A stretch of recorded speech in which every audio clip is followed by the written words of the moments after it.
Giving consent is when you clearly agree to take part in any sexual activity. If someone seems unsure, stays silent, doesn't respond, or says maybe, this isn't consent. Having sex without consent is wrong and illegal. You always have the right to say no to any form of sexual activity, and you can agree to do something, then change your mind. Everyone has the right to do this, even if you're in a long-term relationship or married.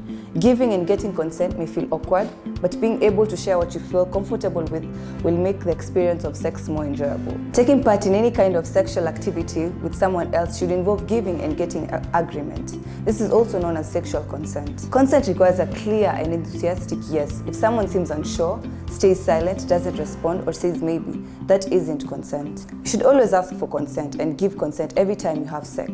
You always have the right to say no to any form of sex or sexual activity. It doesn't matter who the other person is, what your relationship is, what you've done with them or others in the past.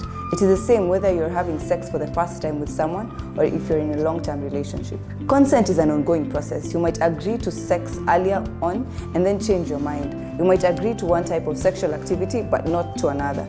Every time, everyone has a right to do this. Giving your consent and getting your partner's consent may feel a bit awkward, but ultimately sex is about communication and can and should be a positive and pleasurable experience when it's based on mutual consent. You should not assume that your partner will want to have sex just because you've had sex in the past. Similarly, if you feel pressured to have sex or feel too afraid to say no, that's not okay and may be a sign of an unhealthy relationship. Sex is only one aspect of a good relationship, and having sex is not proof of love or guarantee fidelity.